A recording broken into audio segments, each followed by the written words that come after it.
You picked up your phone this morning before you were fully awake, before you said a word to another person, before you even opened your eyes properly. And here's the thing, you didn't decide to do it. Your hand just moved.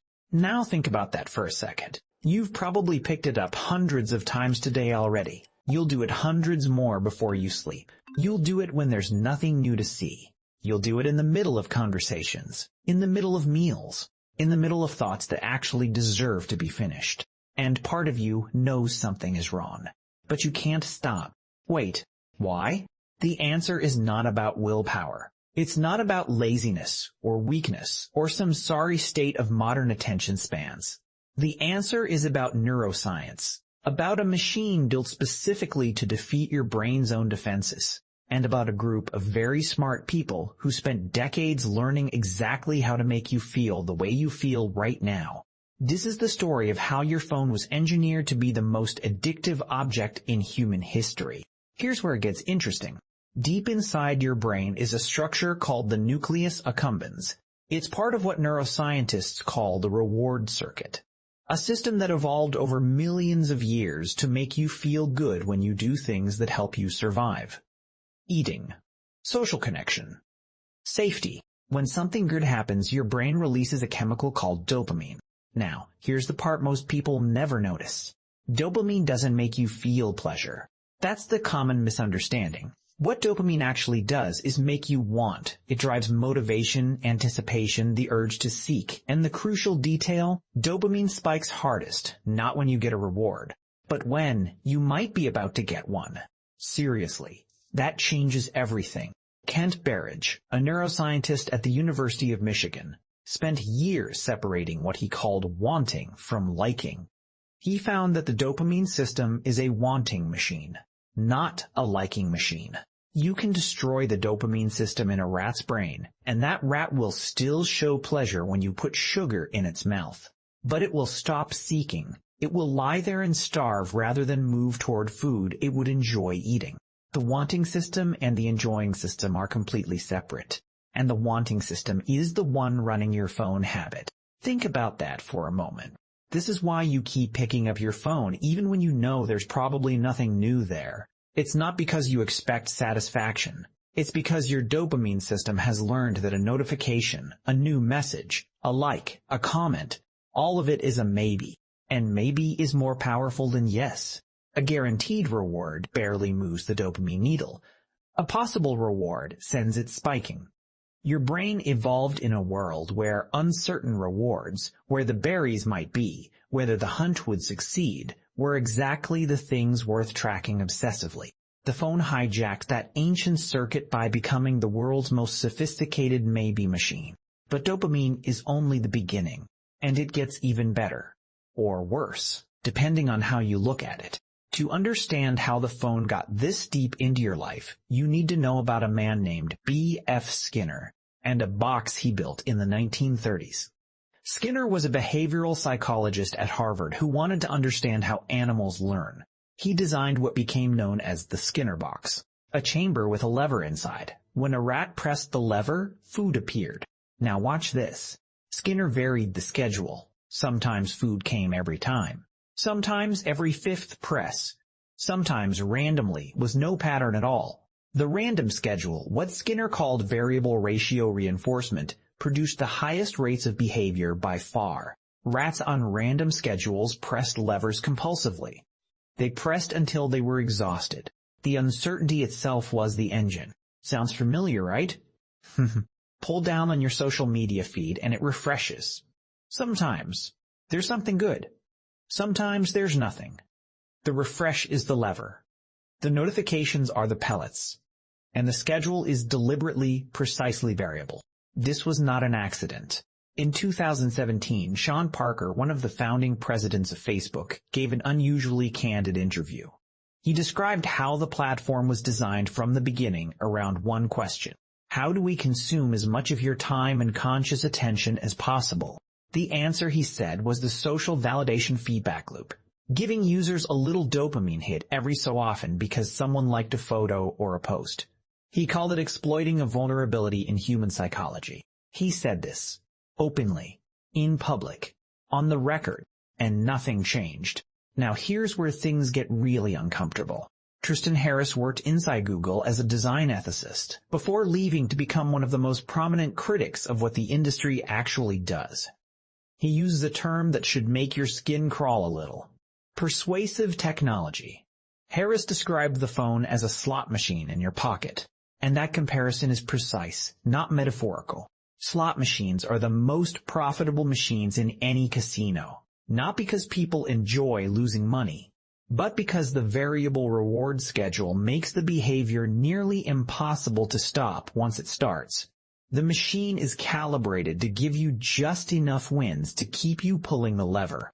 The phone is calibrated the same way, except the stakes are your time and your attention instead of your money. But that's not all.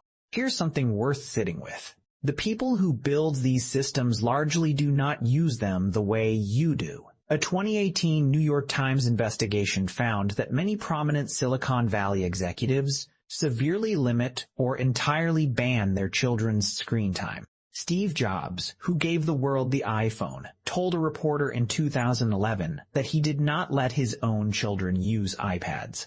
You heard that right. The man who stood on stage calling it magical and revolutionary would not let his kids touch it. The same pattern holds across the industry. The people who design the systems that make your phone irresistible often live in deliberately low-tech households. They know what they built. Now, why does it work so completely? Why can't you just decide to stop? This is where the neuroscience gets darker. Your prefrontal cortex is the part of your brain that handles planning, impulse control, long-term thinking. It's the part that knows you should put the phone down and go to sleep.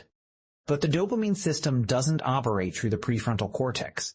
It runs deeper, faster, older. By the time the rational part of your brain has formed the thought, "I should stop scrolling," the compulsive part has already started the next scroll. The wanting system moves faster than the thinking system. You are outgunned by your own brain. And then there's the social dimension, which may be the most powerful hook of all. Believe it or not, humans are not social by choice. For most of human evolutionary history, social rejection was a death sentence. Being cast out of the group meant facing the world alone. Without food, without shelter, without protection. You ancestors who felt social exclusion as a physical threat survived. The ones who shrugged it off did not. So your brain is wired at the deepest level to monitor your social status constantly. Every like, every comment, every share, every silent notification that does not come when you expected it. All of it registers in the same system that once tracked your standing in a tribe of 50 people. Researchers at UCLA found that seeing a photo receive a large number of likes activates the nucleus accumbens in teenagers. The brain treats social validation the same way it treats food, and social rejection, being ignored, being unfollowed, watching a post perform badly, activates the same brain regions as physical pain.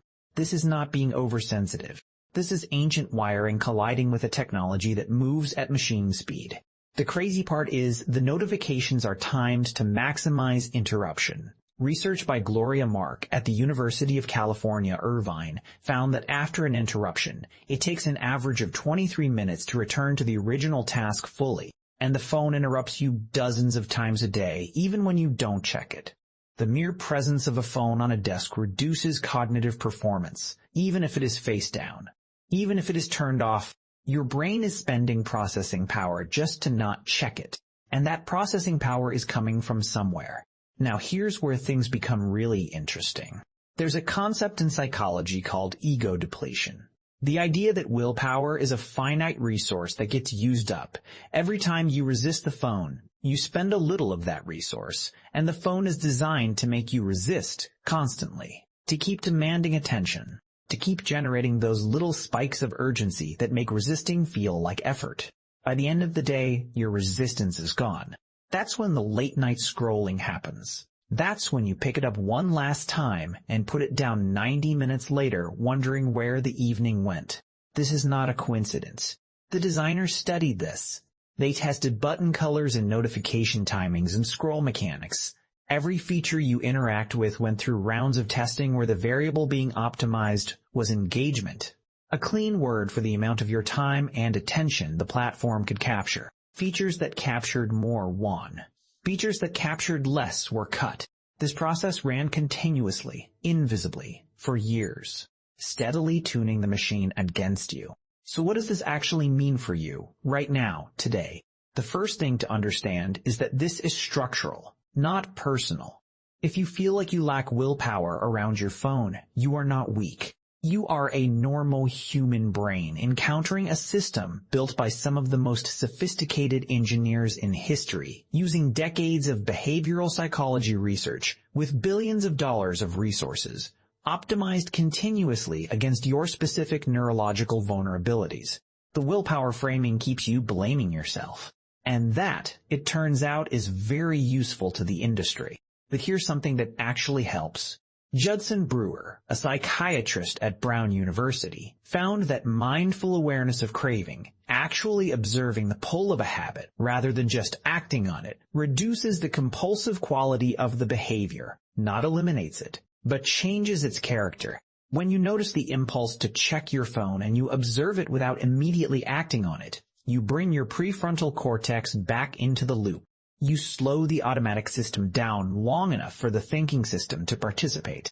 The phone is not going anywhere. The systems are not going to redesign themselves to be less compelling. The industry runs on your attention, and it will continue to compete for it with every tool at its disposal. But knowing the mechanism changes your relationship to it. The pull you feel when you reach for your phone is not a character flaw. It is a very old brain meeting a very precisely engineered machine. And one of those two things, the one that can actually understand the situation, is you. You picked up your phone this morning before you were fully awake. And now you know exactly why.